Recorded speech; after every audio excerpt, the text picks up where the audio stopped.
En fait, effectivement, moi, le Seigneur m'a donné vraiment de beaucoup m'intéresser aux écrits des saints et des mystiques. Une perle dans ces mystiques, c'était pour moi la lecture notamment des écrits de Luisa Piccarreta. Et c'est vrai qu'il y a un vrai renouvellement dans la sanctification, c'est-à-dire que le projet initial de Dieu, c'était qu'on vive en lui, bien heureux, dans la paix, la joie, dès cette terre. C'était qu'on ne souffre pas, on n'avait pas la sensation du froid, de la fatigue, on avait des vêtements de lumière, on n'avait pas faim, on mangeait juste pour le plaisir de toute la beauté de la création. Et ça, c'est le projet initial de Dieu, et puis qu'après, on fasse qu'on l'aime de tout notre cœur dès cette terre, et puis qu'on passe vers l'éternité ça se serait fait sans douleur. Mais vous savez que Dieu, la seule limite qui se met à sa toute-puissance, c'est notre liberté. En fait, il compose, il fait le monde, mais nous, notre libre arbitre, eh bien, on peut aussi agir, et ça, il respecte totalement. Donc, en fait, il compose le meilleur pour nous, avec aussi notre liberté qui tire vers le bas son projet, puisqu'on pêche, puisqu'on désobéit. Le livre du ciel, qui est ce cadeau qui a été donné à Luisa Piccarreta, eh bien, son confesseur, qui était donc Saint Annibale Maria di Francia, eh bien, il a reçu comme inspiration de mettre comme sous-titre, c'est le rappel des créatures au rang, au but et à l'ordre pour lequel elles ont été créées. Donc, c'est vraiment de restaurer la création, cette création qui était blessée, on l'avait vu. C'est une promesse de foi, il nous dit, on doit l'attendre avec espérance, avec la même foi que les Juifs ont attendu le Messie. Eh bien, il nous a appris le Notre Père, que ton règne vienne, que ta volonté soit faite sur la terre comme au ciel. Et donc, on peut être sûr et certain que ça arrivera, et on doit attendre. Pour ceux qui ne connaissent pas, j'ai fait en fait une carte géante en m'inspirant. Donc moi, j'ai rien inventé. J'ai repris notamment le théologien Januzzi, qui est un très grand théologien. Voilà. Et l'idée, c'était de montrer qu'il y a un puzzle, il y a une cohérence divine. Notamment depuis la fin du 19e siècle, il se passe quelque chose avec Luisa Piccarreta, du coup, qui a reçu le don de la divine volonté le 8 septembre 1889. Et en fait, à partir de 1889, il y a eu Thérèse de Lisieux juste après. Et donc l'idée dans la carte mentale, c'était de montrer qu'il se passe quelque chose. Et tout converge vers le fait que toutes les prophéties, qu'il y aurait eu 6 jours, les 6 jours de la création, puis le 7e du repos, donc les 6 millénaires, et puis le 7e millénaire de paix, etc. Donc effectivement, on approche vers un règne de l'esprit, vers une ère de paix. Et ça, c'est très beau, c'est un motif d'espérance. Cette vie en Dieu qui était la vraie vie en Dieu aussi, comme dit Vassula, tout se complète. Il y a ces différentes façons d'exprimer une même réalité. Il y a aussi le mystique Léandre Lachance, qui disent les mêmes choses en d'autres termes pour que ça parle à chaque âme, en fait. Chaque révélation privée, comme ça, on peut puiser, qui explicite ce qui était contenu dans la révélation publique. Pourquoi c'était contenu dans la révélation publique? Parce que c'est la sainteté même de Jésus et Marie. Vous voyez, Marie, c'était une femme hyper simple. Elle avait pas les stigmates, elle lévitait pas. En fait, c'était tout ce qu'il y a de plus ordinaire. Et pourtant, c'est évidemment la plus grande sainte et de très très loin. En fait, voilà, la vie dans la divine volonté, c'est quoi? C'est la vie en Éden qu'avaient vécu Adam et Ève avant le péché originel. C'est la sainteté de Jésus et Marie. Et que ça n'avait jamais été redonné de façon complète. Le cadeau avec le livre du ciel, c'est un peu de dire, cette 8e, en fait, elle peut être vécue dès cette terre. Et ça change à la fois tout et à la fois rien. Ça change rien parce que, en fait, de toute façon, pour vivre en Dieu, il faut mourir à soi-même. En fait, quel est le motif de notre espérance? Le motif de notre espérance, c'est le désir du ciel. Mais c'est quoi le ciel? Le ciel, c'est la vision béatifique, c'est Dieu lui-même. Les mystiques disaient, si au ciel il y avait, le même monde ciel-enfer, dans un cas il y a Dieu, dans le cas il n'y a pas Dieu, c'est ça qui devient le paradis. L'essence même du paradis, c'est Dieu lui-même. Et ce qui change pas, c'est que avant c'était Dieu lui-même, et Dieu lui-même, on sait que la pleine possession de Dieu, ce sera au ciel. Donc c'est après la mort. Et le motif de notre espérance pendant 1900 ans, ça a été, il y a beaucoup de saints qui désiraient la mort. C'est un truc de fou. Moi, Sainte Catherine de Sienne, elle dit, ô mort bien-aimé, que les hommes sont injustes envers toi, et toi, pourquoi ne viens-tu pas à moi quand nuit et jour je t'appelle? Donc vraiment, en fait, si on est cohérent, on désire Dieu, cette terre, c'est la vallée de larmes. On est là, il y a des saints qui sont à les caches, voilà, l'imitation de Jésus-Christ, tout ça. Allez, souffrir ou mourir, voilà, c'était un peu la devise. Il faut mourir, et ensuite, on vit en Dieu, au ciel. Et là, le cadeau, c'est de dire, oui, il faut faire ce passage, mais il peut se faire dès cette terre, on peut mourir à nous-mêmes. Il va falloir passer par ce que l'Église nous a enseigné depuis 2000 ans, et ensuite mourir à soi-même, et peut-être qu'on aura ce cadeau de vivre dans la divine volonté. Bienheureuse Conchita Cabrera de Armida, qui est, alors elle, c'est hallucinant, parce qu'en fait, vous savez, Maria Valtorta et Luisa Piccarreta, qui sont vraiment deux révélations majeures du XXe siècle, elles ont toutes les deux écrit en gros entre 10 et 15 000 pages, voilà, à la louche. Et Conchita Cabrera de Armida, qui est béatifiée, elle a écrit 60 000 pages, alors qu'elle était mère de 9 enfants. Et donc c'est beau parce qu'elle montre aussi une nouvelle sainteté pour les laïcs aussi. Jésus lui dit texto, la grâce que tu reçois, c'est plus que le mariage spirituel. Moi, je pense, ma petite théorie, elle devait pas dormir, elle avait pas besoin de sommeil, elle écrivait toute la nuit. La carte mentale que j'avais faite, c'était pour dire, on va vers ça à l'échelle universelle, c'est magnifique, on s'en rapproche. Mais il y a deux échelles, en fait. Il y a à l'échelle universelle, un jour, on le vivra, c'est vraiment de foi, puisque c'est que ton règne vienne. On voit qu'il n'est pas encore venu. D'ailleurs, Jésus, il dit à Louisa, si j'ai appris cette prière, c'est bien parce qu'il n'est pas encore là. S'il était déjà venu totalement, j'aurais dit, ton règne est là, qu'il soit confirmé, tout ça. C'est parce qu'il n'est pas encore venu qu'il nous invite à le demander, et on implore depuis 2000 ans. Et d'ailleurs, il dit qu'il hâtera la venue de son règne, plus on implorera en suppliant comme la veuve importune que son règne descende enfin. Et peut-être, il y a beaucoup de signes qui montrent que ce sera peut-être pour notre génération. Mais là, je vais plutôt parler à l'échelle individuelle, parce que le cadeau, c'est que à l'échelle individuelle, on peut le vivre en fait ce cadeau dès maintenant. Donc n'attendons pas que la terre entière soit renouvelée, demandons au Seigneur de renouveler notre cœur dès maintenant. Et ça c'est incroyable. C'est un motif d'espérance qu'à échelle universelle, on croit que ça va être renouvelé. Et en même temps, eh bien, quel cadeau, vivons-le dès maintenant à l'échelle individuelle. Comment est-ce qu'on peut demander au Saint-Esprit sa sanctification? Comment est-ce qu'on peut finalement devenir saint et vivre dans la divine volonté? C'est notre espérance dès cette terre. Ce qui est assez marrant, moi ça me fait rire toujours chez les saints, parce qu'un coup ils disent la vertu la plus importante c'est l'humilité, après ils disent la vertu la plus importante c'est la patience, non la vertu la plus importante c'est la chasteté, la pureté, la vertu la plus importante c'est de prier Marie, le plus important c'est l'abandon, le plus important c'est, il y en a un qui est Saint Alphonse, c'est la persévérance, parce que et ça c'est vrai d'ailleurs, c'est un truc de fou de réaliser ça, c'est on a beau faire aimer Dieu tout ce qu'on veut tout ça, si on persévère pas jusqu'à la mort, eh bien ça sert à rien, il faut persévérer. Le plus important en fait, voilà, qui me semble d'après ce que dit Jésus à beaucoup de mystiques et les saints, c'est vraiment la volonté. En fait tout est dans la volonté. Il dit à Louisa, voilà, c'est notre moteur. Est-ce que je veux être saint? Est-ce que je veux vivre en Dieu dès cette terre? Et en fait, ce qui fait qu'on va aller plus ou moins loin, plus ou moins vite et plus ou moins loin, en fait, c'est notre volonté, en fait. On voit qu'il y a parfois des âmes précoces, comme la petite Thérèse de Lisieux. Ouais, ça va un peu avec l'espérance. Parce que l'espérance, c'est quoi? C'est le désir du ciel. Désir du ciel. Le ciel, c'est quoi? C'est Dieu. Donc, désir de Dieu. Volonté, désir de Dieu. Sainte Thérèse de Lisieux disait, on obtient de Dieu autant qu'on en espère. Et ça veut dire, en fait, voilà, Dieu, il se donne. Et il dit à Louisa et à plein de mystiques, il dit, et on voit aussi dans le Fils prodigue, avec tous ces biens, il dit, mais juste, je suis là, il dit à moi, à Louisa, mais c'est comme si j'étais, voilà, il dit, comme un château rempli de biens, mais juste venez vous servir, mais qu'est-ce que vous attendez? Et il dit à moi, quand bien même tu aurais pris tout ce que tu peux prendre dans ma divinité, en moi, sers-toi, nourris-toi, quand bien même tu aurais pris tout ce que tu peux prendre, tu n'auras pris que des miettes. C'est-à-dire que Dieu est abondance. Et en fait, il est désespéré de dire, mais on a des petits désirs, en fait. Enfin, voilà. Et n'ayons pas peur d'avoir des immenses désirs. Thérèse de Lisieux, par exemple, elle n'avait pas peur d'avoir des tels désirs du ciel, notamment qu'elle disait, mais je sens que je suis allé un peu fort. Quand je vais arriver au ciel, à mon avis, ce sera moins bien que ce que j'ai imaginé. Et du coup, je risque d'être un peu triste, mais je ferai semblant de sourire pour rassurer Jésus. Donc vraiment, n'ayons pas peur de désirer le max du max, parce qu'en fait, on ira aussi haut et aussi loin qu'on le veut, en fait. Donc on n'a pas de limite dans la volonté. On peut désirer, donc voilà, on obtient de Dieu autant qu'on en espère, et Lucia Peccarita qui dit qui espère tout obtient tout. Voilà. Donc ça c'est vraiment le moteur. En fait, si on n'a pas le moteur, vous ne seriez pas là. Donc après c'est bon signe, vous l'avez déjà normalement, et il n'y a plus qu'à l'augmenter et l'augmenter. Donc évidemment l'humilité. Donc là, faut être hyper catégorique. Évidemment, tous les saints, voilà, il y a 30 000 stations sans l'humilité. Saint Grégoire le Grand disait sans l'humilité, toutes les vertus ne sont que poussière au vent. Enfin, l'humilité, c'est se connaître en fait. Donc, quand on dit mais je ne suis rien, etc. Ça peut être de la fausse humilité, mais en même temps, profondément, c'est vrai en fait qu'on serait rien sans Dieu, sans la grâce de Dieu. On n'existerait même pas. Et c'est Jean 15,5. Hors de moi, vous ne pouvez rien faire. Et Saint Augustin précise, il ne dit pas rien par faire, mais vraiment rien faire. On peut rien faire. Tous les actes bons qu'on pose, on n'a aucun mérite, c'est vraiment l'Esprit Saint. Alors, notre seule part, on va y venir, mais c'est de dire oui et de laisser Marine, comme c'était ce texte de l'Évangile il y a quelques jours, Jésus n'a été que oui. Et du coup, tout ce qu'on a de bon en nous vient de Dieu, c'est Saint Benoît qui dit ça, et ce qui est de mauvais en nous vient de nous. Et du coup, ça ne veut pas dire de se déprécier, ça veut dire de reconnaître. Moi, pendant longtemps, effectivement, je me dépréciais, je me disais, non, et c'est ce qui me bloquait d'ailleurs de me lancer sur, je disais, voilà, c'est de l'orgueil de dire qu'on a des talents, et voilà. Et en fait, non, c'est juste de les attribuer à Dieu, de dire... ce talent, un talent en cuisine, un talent en peinture, un talent de pas faire la fausse humilité. Ah non, moi je sais pas peindre. Non, par moi-même, effectivement, par moi-même, je serais même pas en train de peindre, j'y serais même pas. Mais avec la grâce de Dieu et que je cultive, etc. Eh bien oui, je fais des très belles peintures et même les plus belles peintures du monde. Si c'est vraiment les plus belles peintures du monde, ça c'est de l'humilité puisque l'humilité est vérité. Voilà, c'est Jean-Paul II qui dit l'humilité est vérité. Saint François de Sales, il a un entretien, le 22e entretien pour ceux que ça intéresse dans cet entretien spirituel, sur les 5 degrés de l'humilité. Et je vous lis juste le premier degré.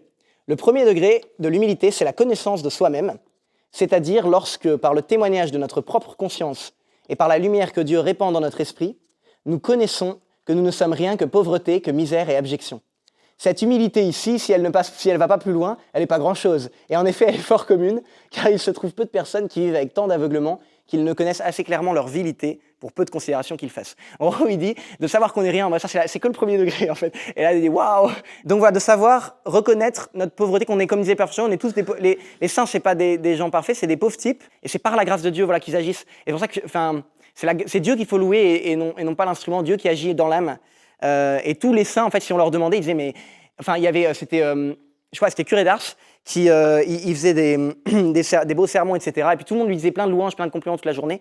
Et il en avait... En fait, sincèrement, c'était pas la folie, mais il en avait marre. Et puis un jour, quelqu'un lui a fait une critique en disant mais vos sermons sont super nuls. Et tout. Il a dit, ah mais enfin quelqu'un qui me connaît, enfin quelqu'un qui a compris. Il était vraiment heureux, quoi. Voilà. L'humilité, elle s'éprouve surtout parce qu'en fait, le démon peut tout feindre. Il peut même feindre l'amour, il peut même feindre l'humilité.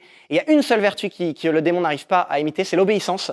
Et donc l'humilité, elle s'éprouve. En fait, c'est facile de dire non, mais je sais que je suis rien, tout ça.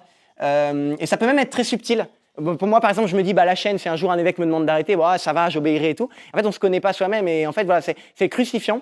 À Gemma Galgani, Jésus dit j'aime tant l'obéissance. Donc en fait, c'est comme Jésus dit, n'aimons pas en parole mais en acte. Eh bien, ne soyons pas humbles en parole, mais ça se vérifie dans l'obéissance. Ça crucifie. Voilà. Alors après, bien sûr, pareil, je rentre pas dans le débat, mais il y a tout ce qui est, il y a quand même, il faut pas tomber dans les abus spirituels. Il faut obéir à une autorité qui est légitime. Par exemple, un prêtre n'est pas légitime pour dire, par exemple, de ne pas lire une œuvre que l'Église elle-même a reconnue. Et je rappelle que Luisa Piccarreta, il y a eu plusieurs imprimatures et Nihil Obstat. C'est toujours cette subtilité. Quand on dit, évidemment, faut pas obéir si c'est injuste, etc. Mais le problème, c'est qu'après, on s'octroie le droit de dire, mais non, là, c'était pas juste, tout ça. Donc c'est à part entière, ça pourrait faire l'objet d'une conférence, l'obéissance, que c'est subtil. Mais voilà, faut quand même savoir que, ne soyons pas humbles en parole, vérifions-le par notre obéissance mutuelle. Déjà, si on est marié, on se doit obéissance l'un à l'autre. Donc ça, c'est la première racine, qui finalement, c'est connaissance de soi, quoi. Connaissance de soi. Et donc l'autre, vous le voyez venir à 100 mètres, c'est la connaissance de Dieu. Cette connaissance de l'amour et de la miséricorde de Dieu, qui va produire en fait une grande confiance en lui. Voilà, une grande confiance. Et autrement dit, la foi, confiance, c'est la même racine, donc voilà, on retrouve les vertus théologales. Tous les saints, c'est quoi? C'est ce qu'on appelle, les deux vertus-là, ce qu'on appelle le double abîme. Il y a beaucoup de saints, comme surtout saint Angèle de Foligno, mais d'autres, qui ont parlé de ce double abîme. En fait, c'est quoi? C'est le rien de l'homme et le tout de Dieu. À sainte Catherine de Sienne, il lui dit, tu es celle qui n'est pas, je suis celui qui suis. Et de connaître notre rien, notre néant, et de connaître le tout de Dieu. Et donc, en fait, c'est une double connaissance, pareil, qu'il faut approfondir. Beaucoup, déjà, dans la philosophie, beaucoup de sages disaient qu'il n'y a pas de plus grande connaissance que la connaissance de soi, de savoir à quel point ce qu'on ignore est plus grand que ce qu'on sait, etc. Et c'est profondément vrai, en fait. Pour avancer dans la sainteté, voilà, de demander à Dieu cette grâce, cette lumière sur cette double connaissance. Seigneur, fais-moi me connaître. Et en fait, la réalité, c'est pas beau à voir. Alors, c'est Éléonore qui m'a partagé cette anecdote du curé d'Ars qui avait demandé à voir son âme, c'est ça, et qui était choqué, qui limite elle allait mourir tellement c'était horrible de voir son âme, tellement il voyait qu'il avait des mauvaises intentions, et c'était le curé d'Ars. Si on pouvait prendre toutes nos pensées depuis 24 heures et les mettre sur cet écran, il est probable que, voilà, oui, on fait des visions, mais c'est pas grave, en fait, et c'est ça qui est magnifique, on va y venir, c'est que justement, si on a que ça, on tombe dans le jansénisme, c'est écrasant. Je suis pécheur, mais c'est horrible. Si on n'a que ça, on peut tomber dans le relativisme. Dieu m'aime infiniment. Et en fait, on voit même pas, ça diminue l'amour de Dieu. De la même façon que le soleil fait obscurité aux étoiles. Plus on va s'enfoncer dans l'un, plus ça va élever l'autre. C'est-à-dire que plus on voit à quel point on est rien sans Dieu, plus on voit que Dieu est tout. Et vice versa, si on croit être quelqu'un, moi je suis plutôt quelqu'un de bien, je déborde tout, on n'a pas besoin de Dieu. Du coup voilà. C'est vraiment ça voilà, double abîme, les deux vont ensemble. On s'enfonce dans l'un, on élève Dieu. Donc, élever la miséricorde de Dieu, glorifier la miséricorde de Dieu et s'enfoncer dans l'humilité. Je voulais vous partager un petit peu dire quelques mots vraiment sur l'amour de Dieu. Parce que, voilà, Dieu est amour, on le sait, c'était déjà donné dans la révélation publique. Et puis par Jésus, évidemment. Mais on n'a quand même rien compris, en fait, à son vrai amour. Et je crois que dans ces temps de la fin, dans cette nouvelle et divine sainteté, dont parle Jean-Paul II, qui se prépare et qu'on va pouvoir vivre dès maintenant à échelle individuelle, eh bien, Dieu veut aussi révéler son amour comme jamais. Voilà, on voit avec la petite Thérèse, avec Sainte Faustine, avec Sœur Josefa Menendez, etc., avec Maria Valtorta. Il veut montrer à quel point on n'avait encore rien compris à côté de son amour. Et en fait, on aura toute l'éternité. Il dit à une mystique, tu n'auras pas assez de toute l'éternité de toute façon pour entièrement. Ça, c'est tellement grand, ça nous dépasse. Et je voudrais juste prendre un tout petit peu plus de temps là-dessus. Notamment, voilà, je vous lis un extrait du père Delbé, Jean Delbé, qui a écrit c'est tiré du livre Croire à l'amour. Donc il dit, si souvent on nous a parlé de nos misères. On nous a dit, oui, avec raison, que nous sommes misérables. Et c'est vrai. Et ensuite, de Jésus, on nous a dit qu'il était bon, mais pas assez qu'il était merveilleusement bon, infiniment bon, charité infinie. On ne nous a pas dit, en insistant, qu'il était sauveur avant d'être juge et que dans le cœur de Dieu, justice et paix s'étaient embrassés. On nous a habitués à regarder nos ténèbres, notre laideur, et pas le soleil purifiant, lumière de lumière qu'il est, lui qui change en or pur la poussière que nous sommes. Etc., etc. Il dit, je ne vous dis pas, vous croyez trop à votre misère. Ça, jamais. Jamais, non. Il dit, nous sommes encore bien plus misérables que nous ne le voyons. Mais je vous dis, vous ne croyez pas assez à l'amour miséricordieux. Il faut avoir confiance, non pas malgré nos misères, mais à cause d'elles, puisque c'est la misère qui attire la miséricorde. C'est la même racine. Oh, ce mot de miséricorde, miseris cordare, un cœur qui se donne aux misérables. etc., etc. Confiance implique défiance. En fait, il y a beaucoup de gens qui disaient je me méfie de moi-même, je me défie de moi-même. Et nous, on est dans un monde où on se dit mais il faut avoir confiance en toi, etc. Et si on dit il faut pas avoir confiance en toi, mais c'est horrible parce que si tu as confiance en personne, alors là, c'est destructeur, c'est janséniste. Les saints, a priori, disaient il faut pas avoir confiance en soi, mais avoir confiance en Dieu. Et du coup, c'est solide. J'ai confiance que Dieu va me donner toutes les grâces pour faire ma mission. Et ça diminue pas notre audace. Je veux vivre en Dieu. J'ai confiance que Dieu va me donner la force. S'appuyer sur Dieu et pas sur nous. Et ne pas avoir peur de nos péchés. Oui, voilà, c'est la misère qui attire la miséricorde. À Sainte Faustine, il dit, sois tranquille, ma fille. C'est justement par une telle misère que je veux montrer la puissance de ma miséricorde. À Sœur Josefa Melendez, ne sais-tu pas, Josefa, que plus les âmes sont misérables, plus je les aime. Si plus qu'une autre, tu as ravi mon cœur, c'est à cause de ta petitesse et de ta misère. Ben, c'est normal, Dieu aime s'abaisser, il est tellement humble, on voit dans l'Eucharistie, que plus on est fait, voilà. Emer Riven Aimé de Maille 3 disait, c'est parce que je suis faible et nul qu'il m'a choisi, afin que sa miséricorde et sa toute-puissante bonté soient proclamées bien haut. Mais oui, parce qu'on voit que plus on se sait pécheur, plus ça fait éclater la miséricorde de Dieu. Et évidemment, Sainte Thérèse de Lisieux, je sens que si par impossible, tu trouvais une âme plus faible, plus petite que la mienne, tu te plairais à la combler de faveurs plus grandes encore, si elle s'abandonnait avec une entière confiance à ta miséricorde infinie. Donc, en fait, n'ayons pas peur, parce que parfois on a peur de descendre dans le péché, la noirceur, où on se dit qu'il ne faut pas s'y arrêter. En fait, il faut faire les deux, en fait. Il faut regarder nos péchés, demander au Seigneur dans la prière, Seigneur, donne-moi la grâce de voir mes péchés, donne-moi la grâce de ne pas avoir peur de s'enfoncer, ok, de regarder notre péché, de regarder notre noirceur, et au contraire, c'est trop beau, parce que ça fait un trampoline pour, du coup, la miséricorde de Dieu. Par contre, si on regarde notre péché et qu'on se met à douter de la miséricorde, c'est surtout pas ça qu'il faut faire. C'est justement, plus je suis pécheur, plus je dois avoir confiance que Dieu m'aime malgré mes péchés. Saint François de Sales disait, les pauvres, les SDF, vous savez, ils mettent en avant leurs infirmités. S'il y en a un qui a un moignon, il va pas le cacher, justement, il le montre pour avoir plus d'argent. Et ben nous, ça doit être pareil avec Dieu. On doit montrer, regarde, Seigneur, j'ai fait plein de péchés, comme ça, pardonne-moi s'il te plaît, brûle mes péchés. Alors ça paraît presque choquant, presque révoltant, mais en fait, il se plaît à faire office de bon sauveur et miséricorde. Bien sûr, ça veut pas dire de faire exprès de pécher pour avoir la miséricorde, mais nos péchés, ils sont déjà là, il n'y a pas besoin de faire exprès. Donc voilà. Voilà. Et donc, Sainte Angèle de Foligno, pour dire à quel point l'amour de Dieu est tellement plus grand que ce qu'on connaît, je sens, écoutez comme c'est fort, comme c'est puissant, qu'elle a eu des expériences vraiment très fortes de Dieu, et elle dit, je sens et j'affirme que toutes les paroles sorties de la bouche des hommes, depuis le commencement des siècles, même les paroles de l'Écriture sainte, il va fort, elle dit, même les paroles de l'Écriture sainte, n'ont pas touché la moelle de la bonté divine, et ne sont pas devant cette bonté ce qu'est un grain de millet devant la grosseur de l'univers. Et une autre petite citation, punchline, donc c'est dans son livre, le livre des visions et instructions. J'affirme avec une science parfaite que tout ce qu'on prêche sur l'amour de Dieu n'est absolument rien. Les prédicateurs ne sont pas capables d'en parler. Voilà, je fais n'importe quoi. Et ne comprennent seulement pas ce qu'ils disent. Thérèse de Lisieux qui dit que tous nos péchés sont comme une goutte d'eau. Tous les péchés de l'humanité, c'est une goutte d'eau à côté d'un brasier ardent de l'amour de Dieu. Saint Curé d'Ars qui dit que tous les péchés, c'est qu'un grain de sable à côté d'une montagne. Et Saint Jean Chrysostome, tous nos péchés, c'est qu'une étincelle dans l'océan de la miséricorde de Dieu. Donc oui, ils sont très graves, et ça, on n'aura jamais fini. On ne se rend pas compte à quel point on est pécheur, de la même façon qu'un poisson ne se rend pas compte à quel point il est mouillé. Donc c'est sûr. Mais c'est pas grave, Dieu nous aime quand même, et c'est ça qui est fou. Et c'est quand même rien à côté de l'amour de Dieu, quoi. Et parfois on a le cœur dur, et nous on voudrait un truc dur, on voudrait. Et je veux dire, moi le premier, à ma conversion, je parlais énormément de la colère de Dieu, l'important. Et c'est vrai, en fait, ça reste vrai. Dieu est en colère contre le péché. Saint Alphonse dit que Jésus a pris sur lui la colère du Père à la croix. Tout ça, c'est vrai. Mais on ne se rend pas compte, voilà, à quel point l'amour de Dieu est grand. Et donc je pense que dans cette nouvelle et divine sainteté, Dieu veut nous montrer son amour tel qu'on l'aurait jamais imaginé. Voilà. Alors ensuite, évidemment, le cœur. Vous voyez, il y en a 3 après. 1, 2, 3. Le cœur de la vie en Dieu, eh bien, c'est tout simplement et ça va aller plus vite, hein, je vous rassure. Le cœur de la vie en Dieu, c'est la relation avec lui, c'est la prière. Parce que qu'est-ce que la prière? La meilleure définition, c'est peut-être celle de Charles de Foucault. Prier, c'est penser à Jésus en l'aimant. Prière, c'est être en relation tout simplement avec Dieu. La prière, et puis par les sacrements, évidemment. En fait, voilà, Dieu est relation.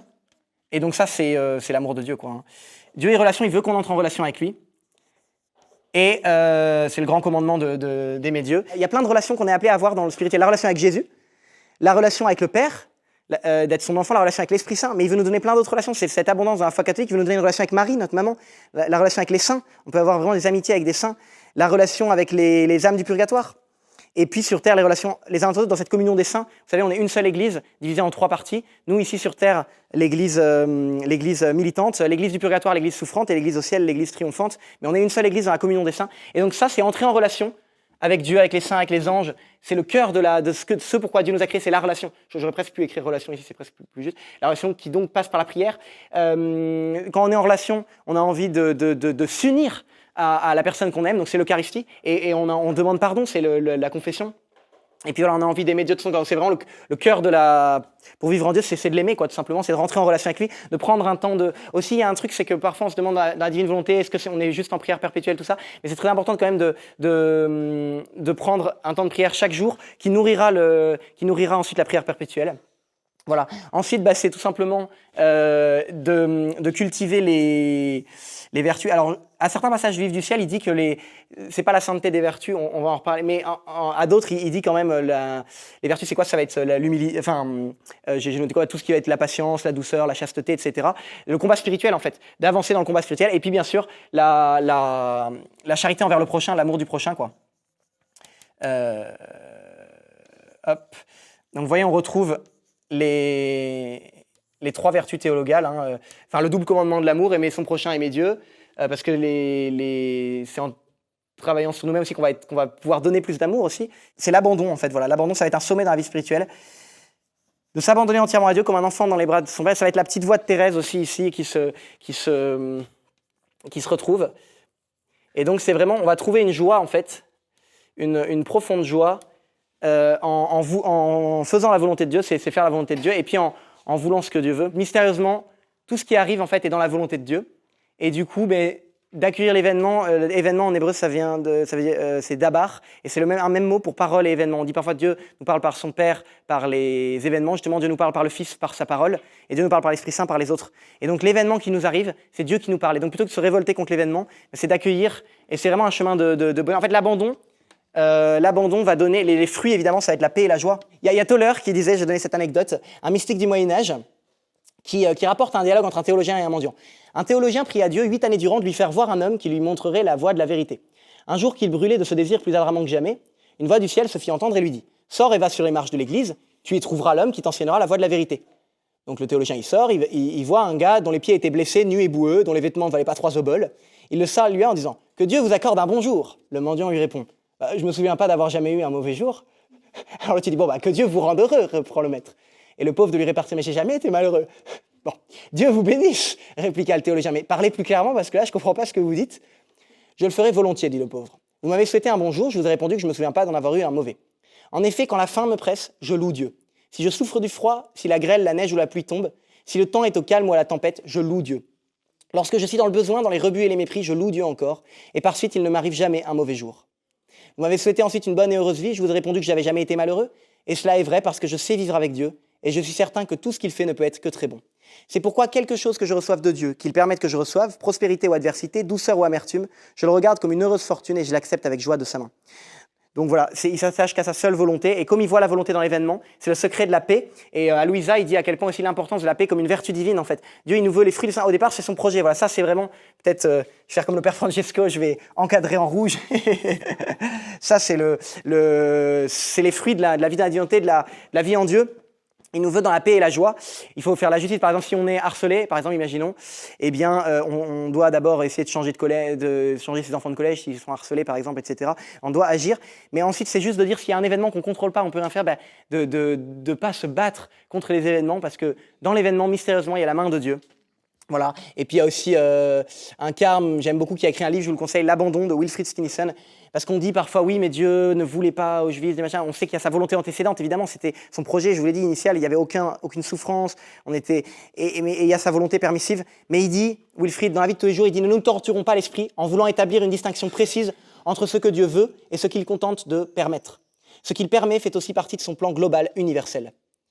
Il l'a prévu dès le commencement et a décidé ce qu'il en ferait, etc. Chaque événement a sa place dans le plan de Dieu. Dieu est si bon, il tire un bien du mal même. Et alors une question que vous posez, c'est oui, mais d'accord, mais quand les hommes pêchent contre nous, ok, si j'ai une tempête, voilà, s'il se passe quelque chose, ça casse quelque chose, je peux m'abandonner, me dire, Seigneur, c'est ta volonté, j'accepte et ça va. D'ailleurs, c'est un chemin de paix parce qu'en fait, du coup, on va être paisible, quoi. Ce qui nous tracasse, ce qui fait qu'on n'a pas la paix, c'est parce qu'on veut contrer, parce qu'on s'abandonne pas finalement.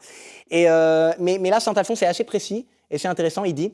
Écoutez, Saint Alphonse, les événements fâcheux comme les maladies, les désolations intérieures, les revers de fortune, la mort de nos proches viennent directement de Dieu, mais d'autres événements ne nous viennent qu'indirectement de Dieu, c'est-à-dire par l'intermédiaire des hommes comme les calomnies, les humiliations, les injustices et toutes les autres espèces de persécutions. Lorsqu'on nous fait quelque tort dans nos biens ou dans notre honneur, Dieu ne veut pas, il est vrai, le péché de celui qui lèse nos droits, mais remarquons-le soigneusement, il veut notre appauvrissement et notre humiliation. Quoi qu'il arrive, nul doute que cela n'arrive par la volonté de Dieu. C'est un peu comme Jésus, il avait besoin de... Judas est pleinement libre. Et de toute éternité, Dieu le laisse pleinement libre, mais Dieu savait qu'il allait trahir, et Jésus avait pleinement besoin de quelqu'un qui le trahirait. Il fait que si on est très orgueilleux, peut-être on a besoin d'une petite humiliation. La personne qui est pleinement libre, mais Dieu s'en sert. Pour nous, il n'y a pas besoin de se tracasser. C'est un chemin de paix, d'accepter l'événement. Donc il y a plusieurs degrés dans l'abandon. Ça peut être je veux me résigner à ta volonté. En fait, l'abandon, c'est faire la volonté de Dieu, je me résigne, mais c'est dur quand même. Après, Seigneur, je veux vraiment faire ta volonté, puis petit à petit, on va être plus paisible dans les événements qui nous arrivent. Et puis après, de vouloir ce que Dieu veut, et il dit que c'est la définition de la vie dans la divine volonté. Il dit à Louisa, c'est vouloir ce que Dieu veut. Le jour où on voudra ce que Dieu veut, on est toujours heureux comme ce mendiant, parce qu'on a l'impression, mais je le voulais puisque je veux ce que Dieu veut et que tout arrive par la volonté de Dieu. Et je conclue avec le dernier point, qui est en fait de demander le don, de demander le cadeau, de demander le don de la divine volonté. Il dit à Louisa qu'en fait, pour vivre dans la divine volonté, lui, il a envie de le donner, mais que donc c'est ouvert, servez-vous, quoi. Mais qu'il suffit de le vouloir. En fait, ça recoupe le truc. Pour vivre dans la divinité, il suffit de le vouloir. Mais pour vouloir, il faut connaître. Donc l'importance de la connaissance aussi. Il lui dit toujours l'importance de la connaissance. Et demander le don et puis connaître le don aussi. Parce que si on ne sait pas ce qui peut être demandé, on peut pas le demander en fait. Et c'est le fait de connaître qui va augmenter la valeur. Il dit à un moment, vous savez, ce texte où il dit c'est comme si un enfant a une pierre précieuse, mais il sait même pas que c'est une pierre précieuse, il connaît pas la valeur. Et si on comprend que ça a une valeur de 10 000, on dit waouh, ça vaut 10 000, et d'un coup ça a beaucoup plus de valeur, on fait beaucoup plus attention. Après on nous dit en fait ça avait une valeur de 1 million, alors là voilà. Et c'est pareil avec ça, en fait. Et donc ça va passer par lire effectivement. Moi je vous recommande la lecture, notamment du livre du ciel, toujours évidemment de l'évangile, pour augmenter notre désir. En fait, c'est en lisant donc de l'importance des lectures spirituelles pour se nourrir. Et ça va augmenter notre désir en fait, de lire va augmenter notre volonté. Notre volonté après on sera motivé, donc on aura envie de s'enfoncer dans la double connaissance, on aura envie de prier, puis petit à petit on va rentrer en relation avec Dieu, avec Marie, Marie qui est la reine de la divinité, la reine de la paix aussi. Tout se recoupe avec Marie, c'est ça qu'elle est centrale. Allez, je vais aussi l'encadrer parce que Marie, c'est tout, c'est la reine de la paix, c'est l'épouse de l'Esprit Saint, c'est l'Esprit Saint qui sanctifie. Vous voyez, tout est lié avec Marie et l'Esprit. Et voilà, je crois que c'est déjà pas mal, je vais m'arrêter là. Merci. Bon les amis, j'espère que vous allez bien, je vous donne quelques nouvelles. Déjà, si cette conférence vous a plu, que vous avez envie d'en savoir plus, vous savez que j'ai créé un guide complet de la vie spirituelle via Divina. Je vous mets les infos en description, en commentaire épinglé. C'est vraiment une formation complète pour booster sa vie spirituelle, qui va beaucoup plus en profondeur que sur ces vidéos YouTube. Donc je vous conseille d'aller regarder ça. Et puis cette conférence, elle a été donnée dans le cadre d'un week-end in-Nice, du premier week-end in-Nice, ouvert à tous les abonnés. On était une 60aine, c'était vraiment génial. Il y aura une prochaine édition bien sûr l'année prochaine. Et je vous laisse regarder tout de suite le petit clip récapitulatif du week-end. Vous allez voir, on a reçu beaucoup de grâce, c'était vraiment magnifique. Création, rédemption, sanctification, donc les trois grandes œuvres de Dieu. On va revisiter toute l'histoire du salut, ça va être très beau.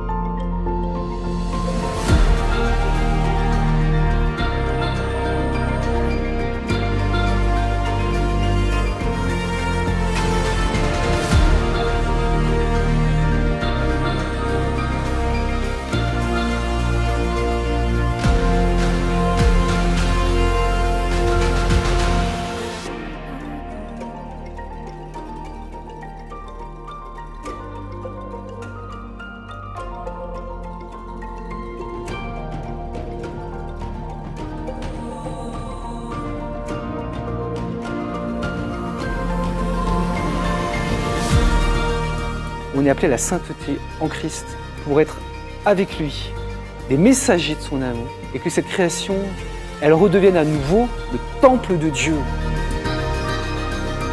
Là, actuellement, Dieu crée votre âme.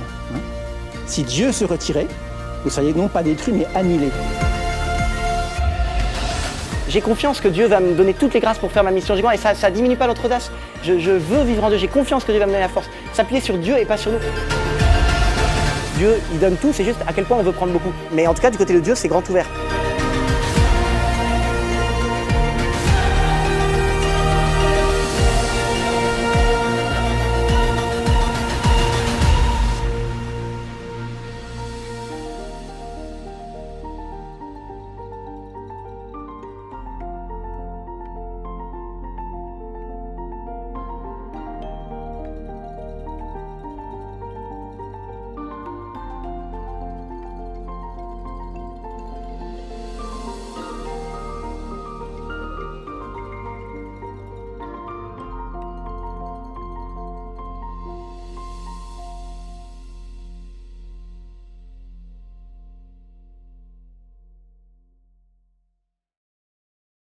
Voilà, vous avez vu les images, c'était vraiment magnifique, c'était un temps super priant, c'était vraiment très beau. On fera une édition en 2026. Et ce week-end a eu lieu dans un monastère qui s'appelle le monastère Saint-Jodard, un magnifique lieu spirituel perdu dans la nature.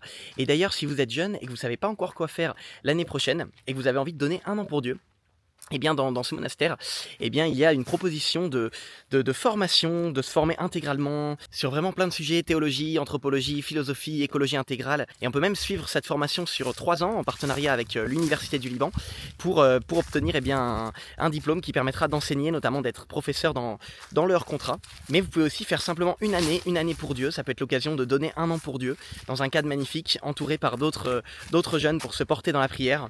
Donc n'hésitez pas, je vous mets le petit clip promotionnel cette fois qui présente le lieu. À tout de suite.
Ouais les amis, vraiment si vous avez envie de donner un an pour Dieu, il est encore temps. Vous pouvez vous inscrire, je vous mets les liens en description, en commentaire épinglé pour avoir plus d'informations. Et en tout cas n'hésitez pas, si vous voulez aller plus loin, si vous voulez développer votre vie spirituelle, à regarder la formation Via Divina. Je vous mets aussi les liens en description, en commentaire épinglé. On se retrouve très vite pour de prochaines vidéos, je vais revenir en force. Là il y a beaucoup de choses qui se préparaient en coulisses sur la chaîne, ça va être assez incroyable.